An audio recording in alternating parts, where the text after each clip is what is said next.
1절로 59절까지 한 절씩 교독합니다. 자기가 하늘에서 내려온 떡이라 하심으로 유대인들이 예수에 대하여 수군거려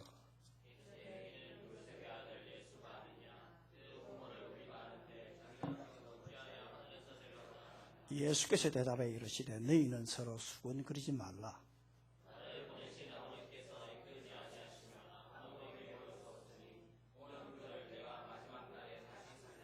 선지자의 글에 그들이 다 하나님의 가르치심을 받으리라 기록되었은즉 아버지께 듣고 배운 사람마다 내게로 오느니라.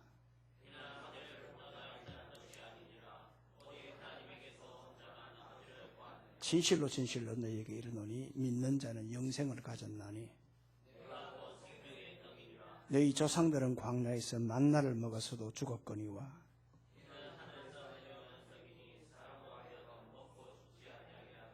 나는 하늘에서 내려온 살아있는 떡이니 사람이 이 떡을 먹으면 영생하리라. 내가 줄 떡은 곧 세상의 생명을 위한 내 살이니라 하시니라.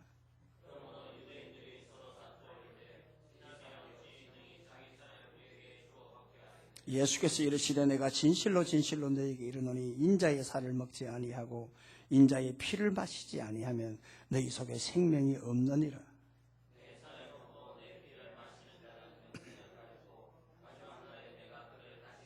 내 살은 참된 양식이요 내 피는 참된 음료로다.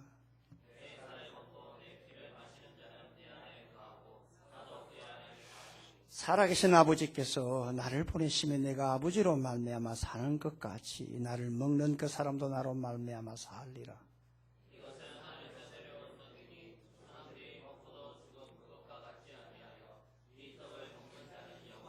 다 같이요. 이 말씀은 아멘. 여러분 정건모 장로님을 여러분 아실 것입니다. 이 정건모 장로님은 과학기술처 장관을 2번 하시고 그리고 대학 총장을 2번 한 또 분이시고 지금 한국 헤비다트 사랑의 집짓기 운동을 선도하고 계신 분인데 이분의 학력은 가히 레전드급입니다. 지금이야 이 뺑뺑이 세대는 잘 모르겠습니다만 저같이 이 평준화 이전 세대에 있어서 이분은 학력에 대해서 초특급 상위 1%에 해당되는 그런 인물임에는 틀림이 없다고 저는 생각을 합니다. 왜냐하면 서울 경기중학교 입학하고 경기고등학교 수석으로 입학했습니다. 그리고 고등학교 과정을 1년 만에 마치고 서울대 차석으로 입학했습니다.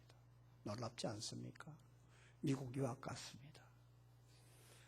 대학 졸업하고 미국 사기를 받고 24살 대학 교수가 됐습니다. 물리학자입니다. 대단하지 않습니까? 그래서 미국에서는 이 보이 프로세스 소년 교수라고 했습니다. 정말 수제적인 수제죠. 보통 이런 똑똑한 사람들은 이성이 발달하니까 신적인 존재를 인정을 하지 않습니다. 저 주위에도 진짜 똑똑한 사람들 제가 한두 명 있는데요. 특징이 있어요. 이성이 굉장히 발달해서 같은 글을 보더라도 문맥 이해를 굉장히 빨리 하더라고요. 그러니까 주어를 굉장히 빨리 찾아요. 저는 이제야 글을 보면 글 흐름을 이제는 내가 보는데요. 여러분들 글 흐름을 좀 아십니까? 네. 글 흐름을 알아야 돼요. 주어, 우리 한국말은 주어, 목적어, 동사거든요. 우리 한국말은요. 쉽게 말하면 내가 거기 갈까? 이 말입니다. 내가 주어, 거기 목적어, 갈까 동사거든요. 주목동이거든요. 글을 써도 이렇게 써야 이렇게 글에 그 어떤 뭐라 그럴까 말이 꼬이지 않거든요. 논리적이 되죠. 이런 똑똑한 사람들 굉장히 이성이 발달해 있고요. 그 다음에 같은 글을 보더라도 글의 흐름을 굉장히 빨리 파악을 하고요. 그리고 난 다음에 중요한 것은 굉장히 약았어요. 이성이 발달되어 있으니까. 이 똑똑한 사람들이 신적 부정을 굉장히 부정하거든요. 존재를 신적 존재, 의사들도 그렇고요. 똑똑한 사람들 그래요. 이 정건모 이분도 옛날에는 이런 과학에 대한 이런 이성이 굉장히 발달하다 보니까 이 지적인 차원과 영적인 차원 이걸 굉장히 이렇게 분리를 하고 별개라고 했어요. 하나님 존재를 인정하지 않았습니다. 그런데 이렇게 똑똑한 분도 자기 자식이 신부전증으로 이렇게 졸지에 이렇게 죽어가게 될 때에 속수무책이었습니다.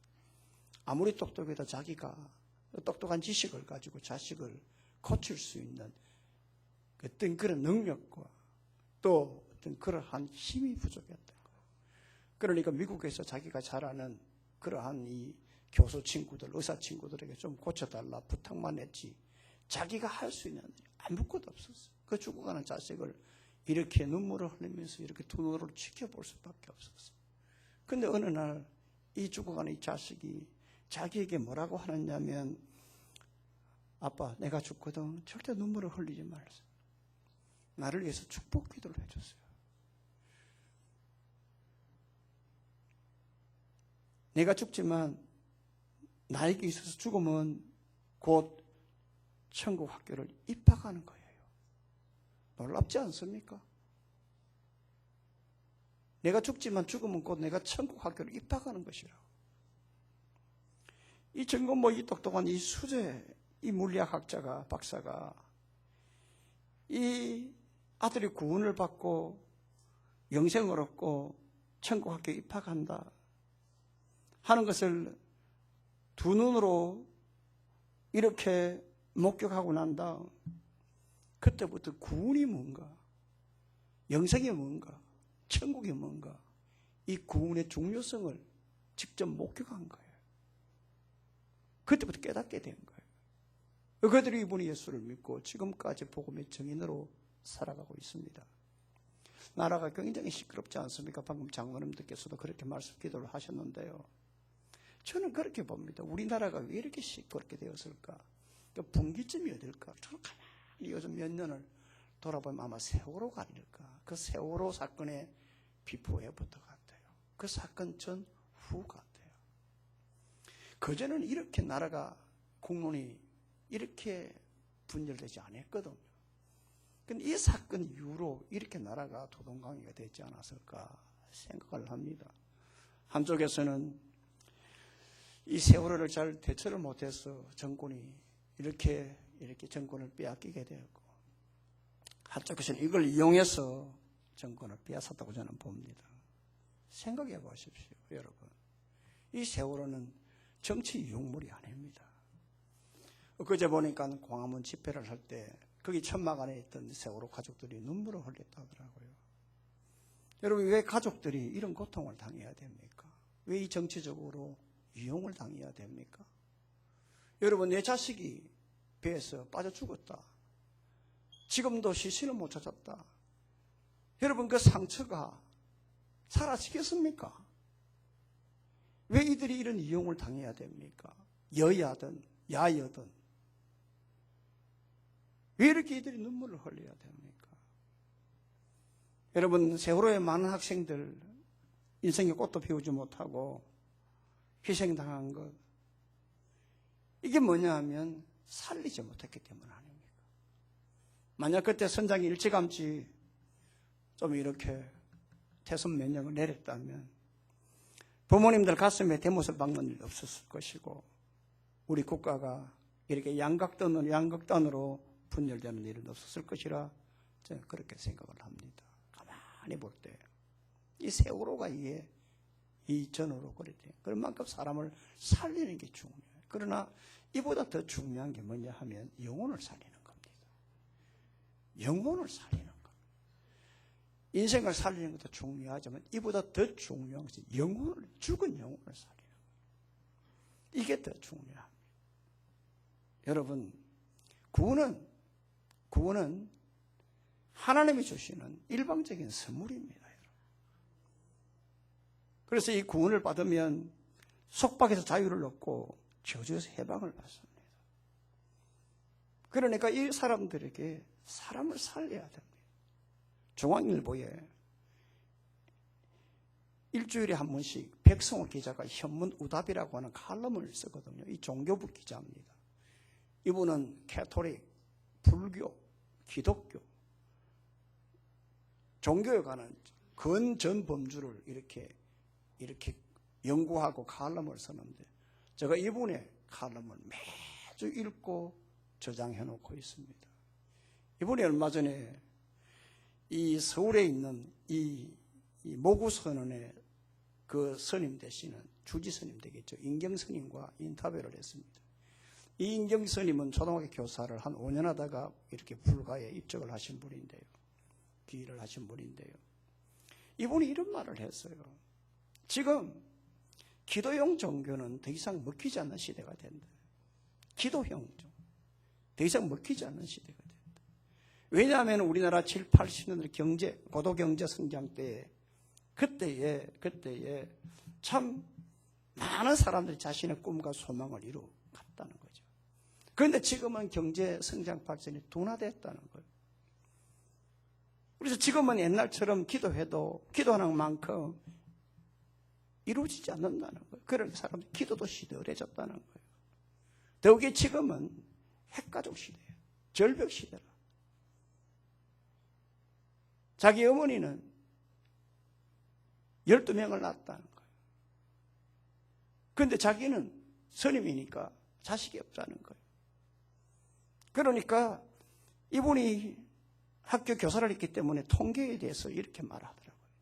앞으로 25년 뒤에는 우리나라 36%가 1인 가구라고 하는 거예요. 저는 이 말씀이 좀 이 통계가 맞다고 생각을 해요. 지금 여러분 마트 가보세요. 전부 다 1인 2인을 위해서 솥단지도 전부 다 요만한 거 만들고 있어요. 제가 경산에 있을 때 제가 96년도 부임해 가니까 저에게 선물을 주는데 목사님 포도가지 가세요. 포도가 20kg짜리 박스를 주더라고요. 무거워가 내가 죽을 뻔했어요. 그 다음 가을에 대추도 20kg짜리라. 그걸 내가 어떻게 하란 말이야. 그걸 차에 싣고 부산에 택배한다고 내가 죽을 뻔했어요. 그런데 이게 1년 지나다 보니까 박스가 작아져. 내가 손해보는 기분 같더라고요. 아, 그 옛날에 큰 거 줬는데 왜 작게 줬지? 왜냐하니까 안 팔린다는 거예요. 안 팔린다는 거예요. 그러니까 생산자 중심에서 소비자 중심으로 간다는 거죠. 이제는. 원리를 여러분 아셔야 됩니다. 항상 설교도 그래요. 내가 내 지식에 안 돼요. 소비자 중심으로 성도들의 수준을 맞춰야 귀에 들어오죠. 아멘. 그래야 들리는 설교가 되거든. 내가 내 속으로만 내 입장에서 말하면 인간관계가 틀어지는 거거든요. 그쪽에 상대에 따라 이야기를 해야 대화가 되는 것이거든요. 어쨌든 지금은 핵과자화가 되는 거예요. 그러다 보니까 지금 갈수록 개인적 성향이 굉장히 강해진다. 이건 다 아는 얘기 아닙니까? 그러니까 사람들의 소외되고 외로움을 가지게 되고 불안감을 가지게 돼요. 이 사람들에게 굉장히 지금 이 현대인들에게 있어서 지금 가장 갈망하는 게 자유 아닙니까? 요즘 왜 이 마약 사건이 요즘 왜 이렇게 많이 일어날까? 툭하면 마약. 툭하면 뭐 재벌 자녀들이 지금 비행기 오다가 뭐 비행장에서 뭐가 있니 없니? 도망갔니 안 됐니? 구속됐니 불구속됐니? 왜 이런 이 지상 보도에 이런 얘기가 많이 나올까 하면 바로 자유. 좀 편해지고 싶다. 뭔가 좀 일탈해보고 싶다. 그러나 여러분 진짜 자유는 주 안에서 자유입니다. 물고기의 자유는 물 안에서 자유예요. 물 밖에 태어나오면 지가 자유 같으나 그건 여러분 죽음이에요. 살아가는 여러분들 인간의 자유는 울타리 안에서 자유예요. 울타리 밖에 나오면 뭔가 새로운 게 있는 것 같으나 일탈하면 바로 죽음이에요. 진짜 밖의 자유는 뭐냐 하면 주 안에서 자유예요. 주 안에서 자유를 얻어야 여러분 인생을 복되게 살 수가 있고 여러분 주 안에서 자유를 얻으면 행복한 인생이 될 수가 있어요. 주 안에서 자유를 얻을 때에 그때에 하늘을 밟고 이 하늘에 앉아 땅을 밟고 살아가는 사람이 될 수가 있고 오늘 이 세상 그 어떤 것에서도 매지 않는 인생을 살아갈 수가 있다 이 말입니다. 그러므로 여러분들 이렇게 인간들에게, 이 인생들에게, 오늘 우리 살아가는 이 사람들에게 있어서 이 구원이라는 게 이렇게 중요합니다. 제가 성경을 가만히 보니까 시편 40편 16절 말씀에 주를 찾는 자는 다 주 안에서 즐거워하고 기뻐하며 여호와는 위대하다고 시편 기자가 말씀하고 있어요. 주를 찾는 사람, 구원받은 사람들은 결국에는 뭡니까? 주 안에서 즐거워하는 거예요. 기뻐하는 거예요. 그래서 나를 구원해 주는 하나님이 위대하다 고백할 수밖에 없다는 거예요. 오늘 여러분들, 오늘 주제가 뭐냐? 구원의 문제거든요. 오늘 여러분들, 이 가족들, 자녀, 또 남편, 지인들, 이 구원의 문제가 다급한 가정들, 그런 분들이 저 사람 꼭 있습니다. 나 남편이 꼭 있습니다. 내 부모님이 내 자식이 꼭 예수를 믿어야 된다. 다급한 분들 있지 않습니까? 오늘 여러분들 이 본문의 말씀을 잘 새겨 듣고 어떻게 하든지 모두가 다 구원받는 그런 은혜가, 그래서 참자유를 얻는 은혜가, 구원을 받고 참자유를 얻고 희망을 가지고 인생을 복되게 살아가는 은혜가 우리 모두 가족에게, 자녀들에게 임하기를 예수님의 이름으로 축복합니다. 그러면 누가 구원을 받을 수 있는가 하면 이끄심을, 하나님으로부터 이끄심을 받는 자들, 이끌림을 받아야 돼요. 하나님의 견인을 받아야 돼요. 이런 사람들만이 구원을 받을 수가 있습니다. 성경을 볼펜을 들고 한번 보십시오. 44절을 자, 다 같이 읽습니다.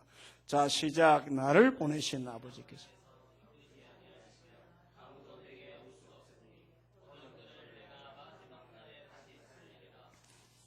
여러분, 지금 계속해서 오병이의 기적 이후에 지금 스토리 아닙니까? 예수님께서 이 백성들에게, 무리들에게 오병이의 기적을 베풀자 이 사람들은 그 다음 날에도 이 떡을 생각하고 찾아왔습니다. 예수님에게.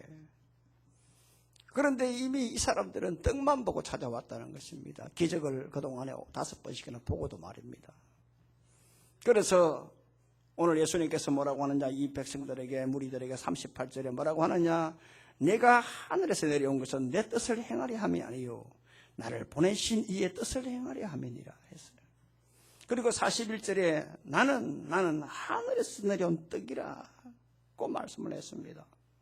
네, 나는 하늘에서 내려온 떡이라고 했습니다. 그러자 지금 유대인들이 뭐라고 하느냐 하면 42절에 보니까 지금 이 사람 요셉의 아들 예수 아니냐 말이야. 이 목수 아들 아니냐 말이야. 우리가 그 부모를 아는데 어찌 지금 자기가 하늘에서 내려왔다고 하느냐라고 합니다. 네. 그때 예수님께서 44절에 방금 우리 읽었던 말씀, 나를 보내신 아버지께서 이끌지 아니하시면 아무도 내게도 올 수 없다.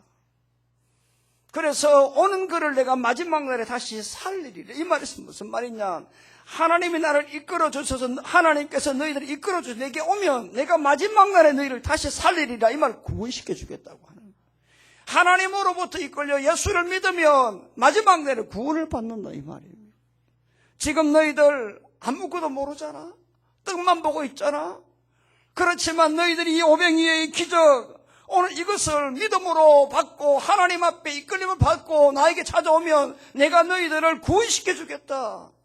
그러니까 하나님의 이끌림을 받아야 된다. 65절에 뭐라고 하느냐, 65절에 똑같이 하는 말이 또 이러시되 그러므로 전에 너희에게 말하기를 내 아버지께서 오게 하여 이끌림을 받으면 주지 아니하시면, 오게 하여 주지 않으시면, 이끌림을 받지 아니하면 누구든지 내게 올 자가 없다. 이 말은 뭡니까? 이끌림을 받아야 내게로 올 수 있다 이 말이거든요.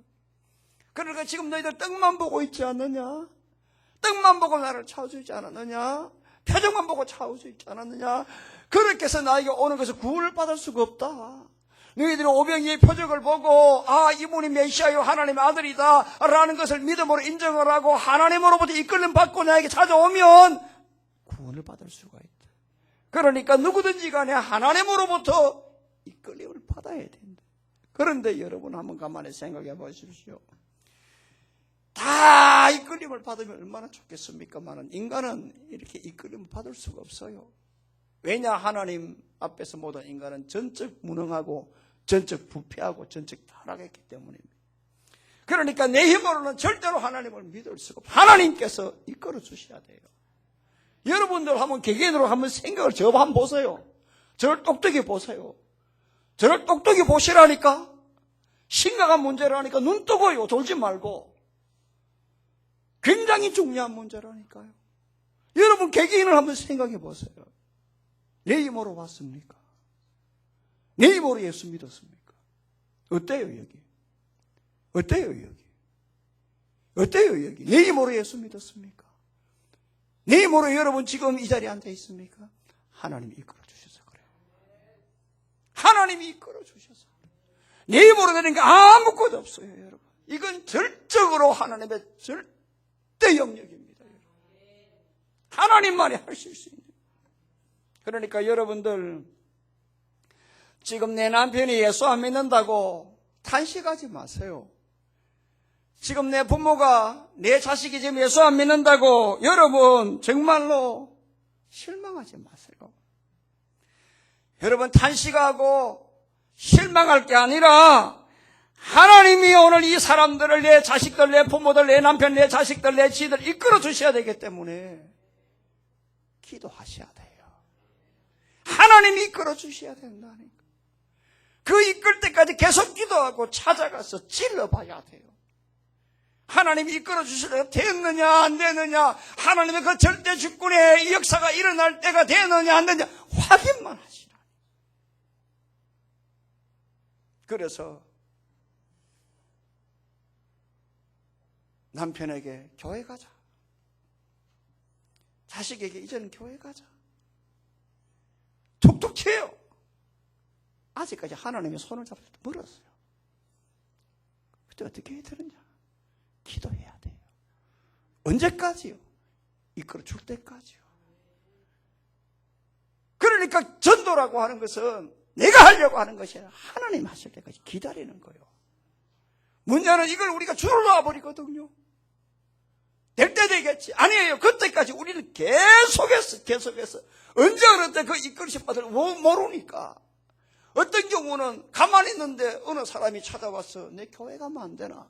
그건 이미 물어 터져가지고 이미 방관한 상대가 자기 찾아온 그거는 진짜 굴러 떡이고요.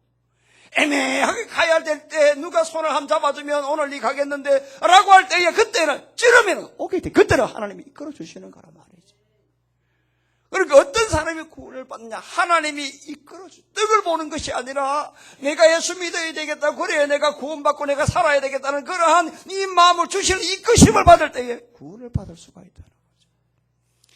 여러분 박효준 장로님 서울 명문교회 이분이 청송 출신이거든요. 청송하면 청송교도소 아닙니까? 한국에서 제일 극악한 죄수들 다 모아놓는데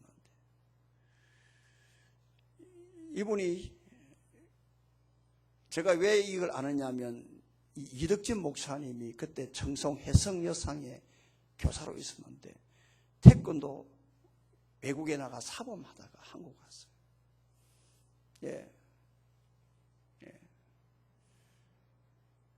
그래서 이분이 총신 83회인데요. 이분이 이덕진 목사님이 총신 치는데 철학을 그 당시 쳤는데 켈빈주의에서 뭐 말했어요. 그러니까 뭐 태권도 앞발만 차다가 뭐 왔는데 뭐 칼빈주의를 뭐 합니까? 그러니까 A3 용지 큰 용지에 한 바닥을 다 적어야 되는데 우리 때문에 그랬거든요. 딱 한 줄 적었어요. 칼빈은 칼빈이다.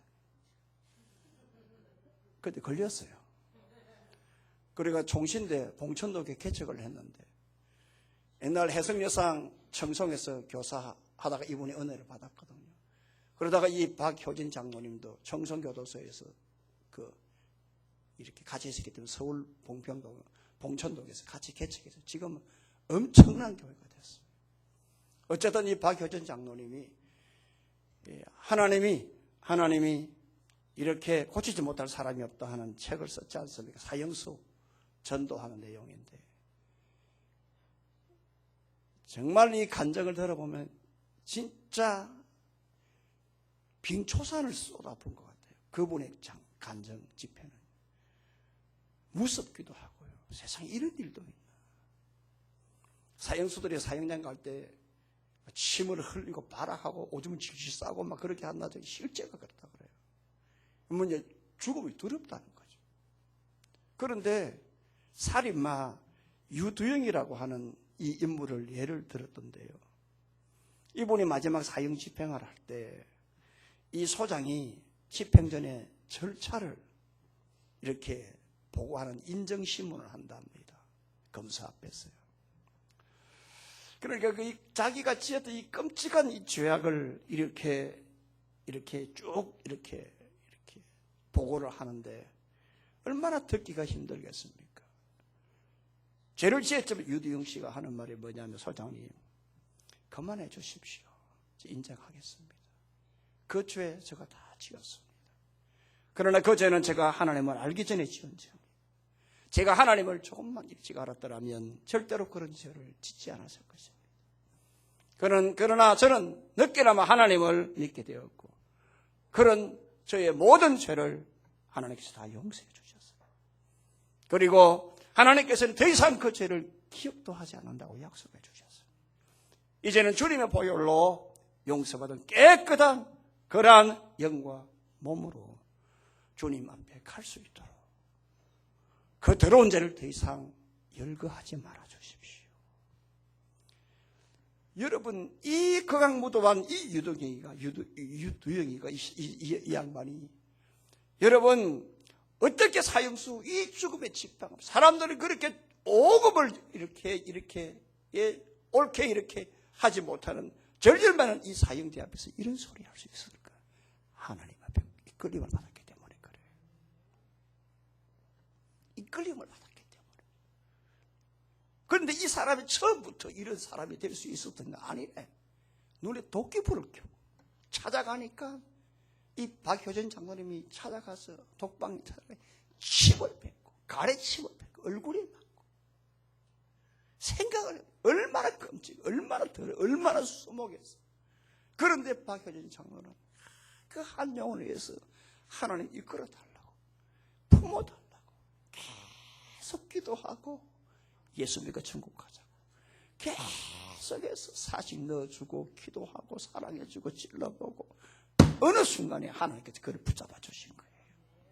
전도 폭발을 우리가 또 11월 24일 날 전도 집회할 때, 여러분 콜링 시간이 있잖아요. 그 콜링 시간에 뭡니까? 하나님 부르는 이끄는 시간 아닙니까? 그때 콜링할 때 제가 항상 하는 말이 뭡니까? 눈을 감고 기도하자. 그죠? 하나님이 손 잡아주는 시간 아닙니까? 그러니까 하나님이 손을 잡아달라고 우리가 할 수 있는 건 뭡니까? 기도하고 하는 거예요. 하나님이 이끌어 주셔야 되는 거니까. 하나님이 손을 내미는 시간이니까 내가 잡아야 되니까 그 손을 잡도록 우리가 기도해야 됩니다. 그래서 여러분들, 누가 구원받느냐? 하나님이 이끌어 주셔야 돼요. 하나님이 이끌어 주셔야만 구원을 받을 수 있기 때문에 여러분, 그 이끄심을 받도록 우리가 할 수 있는 일은 뭐냐? 기도입니다.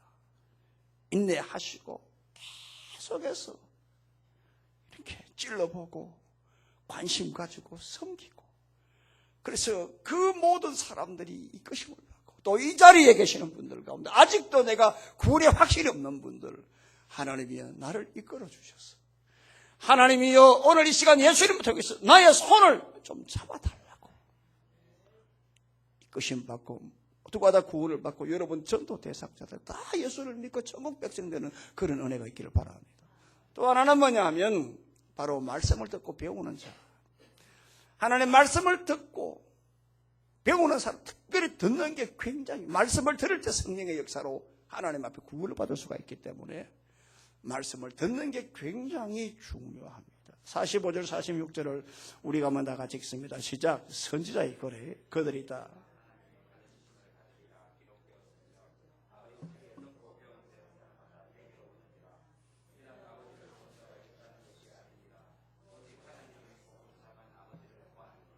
여러분, 지금 하나님께서 이끌어 주시는 자만이 예수를 믿고 구원을 받을 수가 있다고 44절에 말씀했지 않습니까? 여러분, 그러면 오늘 어떤 사람을 이렇게 하나님이 이끌어 주실까 하는 겁니다. 어떤 사람을 견인할까 하는 겁니다. 우리는 기도해야 되잖아요. 그러면 오늘 이제 그 당사자는 어떻게 해야 될까 하면 하나님 말씀을 듣도록 해줘야 돼요. 그러니까 여러분은 복음을 전거해야 된다 이 말이에요. 아멘.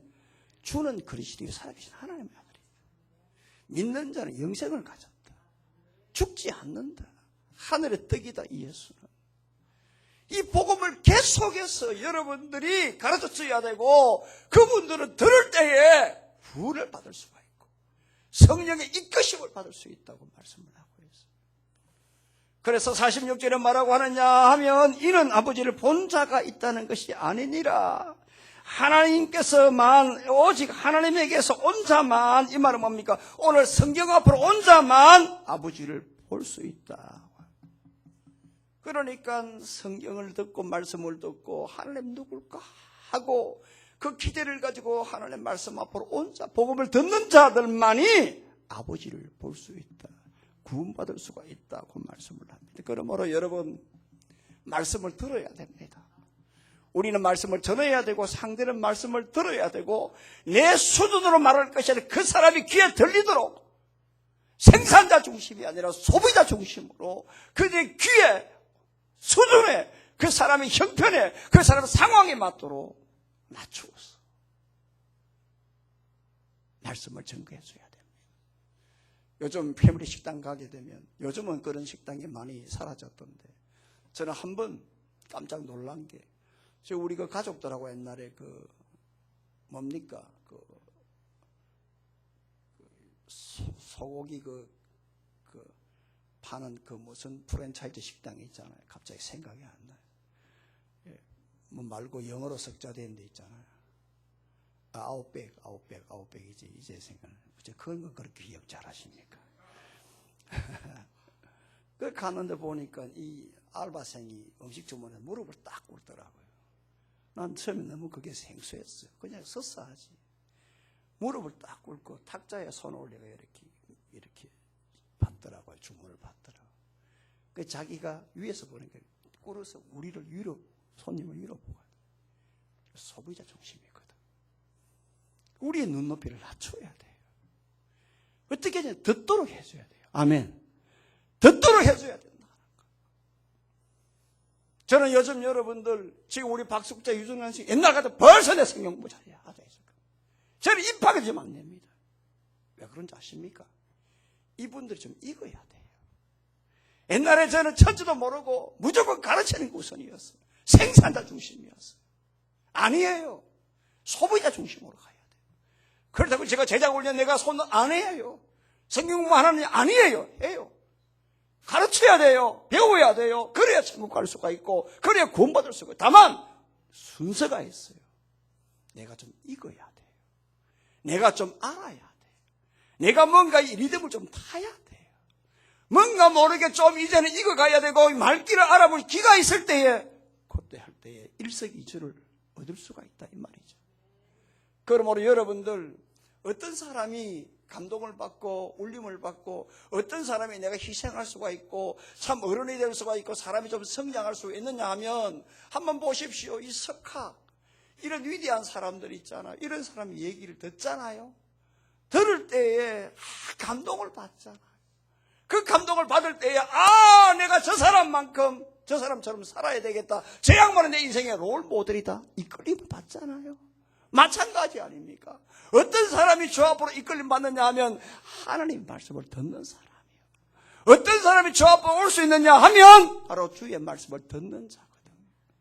그러므로 오늘 여러분들 성경을 듣는 게 굉장히 중요합니다. 하나님 말씀을 들으면 그 말씀이 우리 마음에 뿌려질 때에 성령의 역사에서 영혼을 거듭나게 만들고 거듭난 영혼을 성장하게 만들고 성장한 그 영혼을 삶으로 변화시켜서 온전한 그리스도를 만드는 거거든요. 그러니 첫 출발이 뭐냐? 하나님 말씀을 듣는 거라 이 말이에요. 여러분 옛날에 광산업자들 이게 요즘 말하면 정치인들과 비슷하다 그랬잖아요.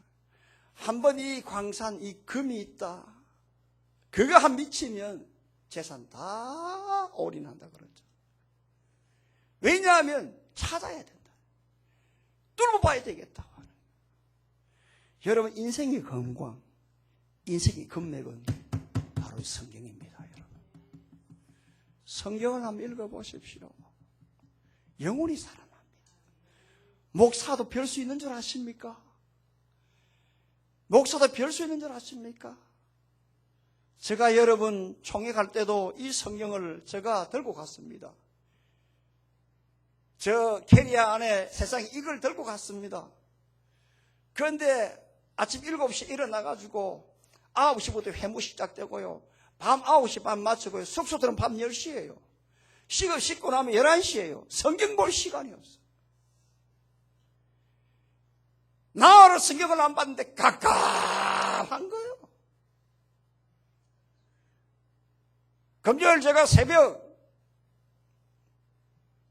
3시에 도착해가지고 7시 교회 왔어요. 금요일 점심 먹을 때까지 아무것도 안 하고 컴퓨터 안 켜고 성경만 봤어요. 왜냐? 내가 살아야 되니까. 여러분, 성경이 사람을 살리고요. 성경이 인생을 바꿉니다, 여러분. 우리 옛날 어른들은 여러분 제자훈련도 없었고요. 교회 시설도 형편없었고요. 그저 옛날 선교사로부터 들었던 그 복음 그것만 들었음에도 불구하고 왜 그들이 교회 충성하고 순교했느냐 하면 왜 3주 매일 성경 석장 주일은 5장 성경을 놓치지 않았어요. 저는 지금 옛날 우리 어른들 우리 집안에 스쳐가던 어른들 생각이 많이 납니다. 집에 이모들 인사하러 가기만 하면 앉아가지고 여름에 모시자에 앉고 성경 본 거 기억나고요. 제가 새벽 기도에도 이야기했습니다. 대구에 있는 우성기 장로님이 살아계실 때 그분이 서성로교회 개척했고요. 정말 위대한 어른입니다. 정말로 참 정치적으로 많은 욕도 들어먹었지만 그분을 속을 아는 분들은 정말 훌륭합니다. 제가 너무 감사해가지고 내가 줄 것도 없고 밥 살 돈도 없고 경산에 있을 때 경산에 있는 권사님 포도로 한 박스 선물을 받아가지고 그 어른에게 찾아갔습니다.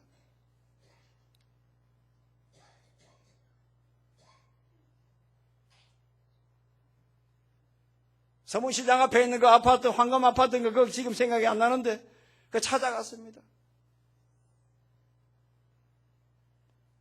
제가 이랬습니다. 장로님에게 장로님 연세가 이렇게 높으신데 왜 이렇게 정정하십니까? 내가 보약을 먹어서 그러지.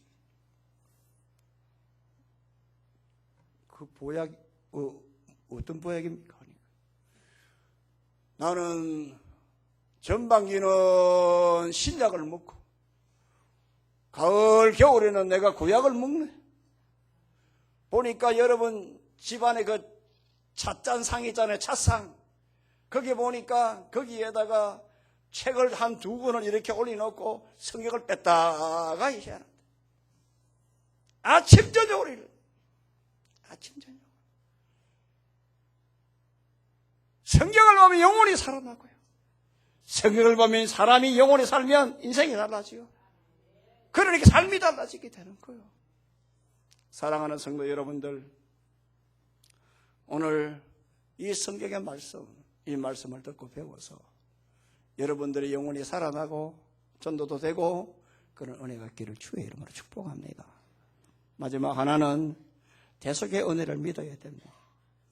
예수님께서 내 대신 십자가 죽으시고 그리고 몸을 버리신 이 대속의 은혜를 믿으라 이 말입니다. 그래야 구원을 받는다. 나를 위해 십자가 죽으신 이 예수를, 이 대속의 은혜를 믿지 않는다. 어떻게 구원을 받을 수가 있겠어요?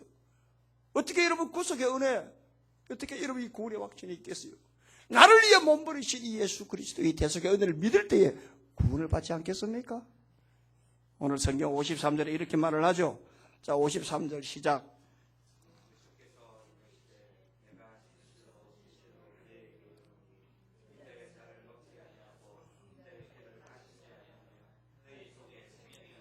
(53절을) 볼펜을 들고 가만히 보십시오. 제가 거꾸로 읽어볼게요.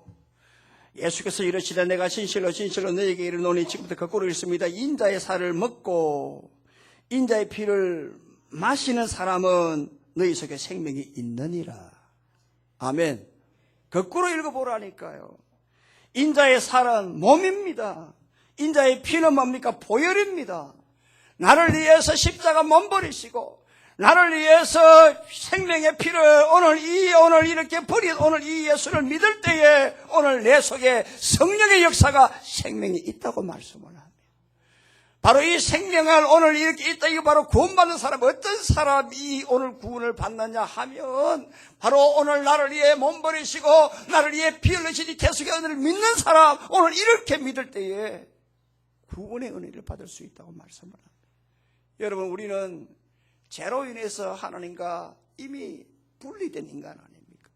이미 죽은 인간 아닙니까? 로마서 6장에 죄의 삭은 사망이라고 했지 않습니까? 이미 떨어졌지 않습니까? 오늘 완전히 영혼이 분리된 상태 아닙니까? 완전히 떨어진 상태 아닙니까? 여러분, 한번 보십시오. 옛날 확신만 할 때 제가 그림을 그렸습니다. 1층 지금 저 사무실 안에 화이트보드, 거기에 제가 수년간 수도 없이 매주마다 그림을 그렸습니다. 기억납니까? 유정란 씨? 이 그림, 해가 벌어지고, 이렇게 다시 그걸로 십자가로 해가지고, 이렇게 해서 다리가 연결되고, 하면서 성경 구절, 지금은 막 까맣게 잊어먹었을 겁니다. 저게 무슨 소린고 생각이 들 것이고, 우리 교인들도 그때 공부한 것이 기억나는데, 그냥 처삼도 벌쳐하듯이 생각이 나가지고, 지금 좀 그런가 보다 하고, 입만 허 벌리고 있는 교인들 많을 겁니다, 여러분. 우리는 죄 때문에 죽음이 왔고, 그 죽음 때문에 이미 하나님과 우리 뭡니까? 이렇게 벌어졌어요. 아멘. 이 벌어진 거 어떻게 가겠습니까? 제가 예하로 항상 쓸 때에 오늘 이 통영 우리 교회와 저희 미수동 건너갈 때 이 다리 없으면 못 건너가잖아. 다리가 있기 때문에 들어가잖아. 그래서 우리 예수님께서 오늘 요한복음 아니에요. 이 고린도후서 5장 21절에 뭐라고 하느냐? 하나님께서 죄를 알지도 못하신 이를 우리를 대신하여 죄로 삼으신 것은 우리로 하여금 그 안에서 하나님의 의가 되게 하려 하십니다.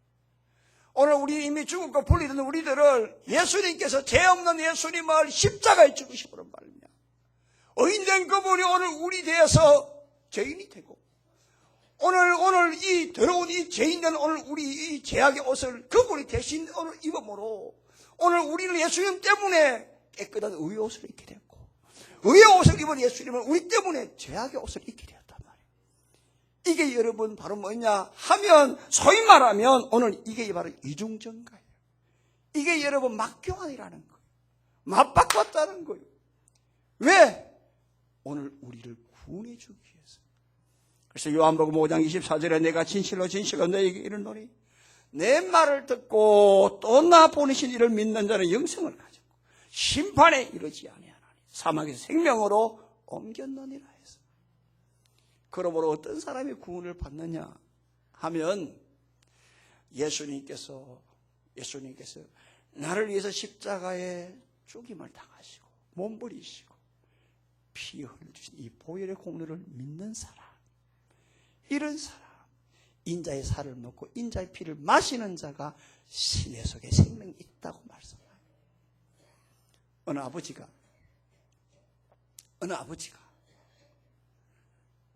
두 아들을 데리고 산에 벌초를 하러 갔어요. 벌초를 하는데 벌이 나타나가지고 큰 아들의 눈을 이렇게 쏘아버렸어요. 눈 위에. 그러니까 아이가 막 눈이 붓고 막 해가 죽는다고 막 난리를 쳤어요.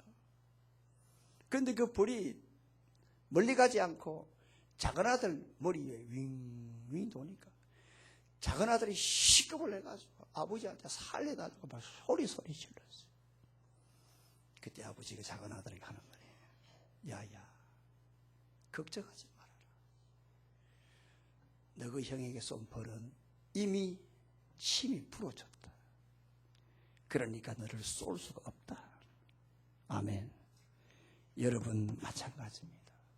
사단이 마귀가 이 사막의 독침으로 우리를 쏘려고 해도 예수님께서 십자가에서 자기의 몸을 버리시고 우리를 위해서 피를 흘려주시므로 우리를 위하여 대신 대속의 죽음을 주심으로 그 사망의 독침은 무기력해 졌습니다.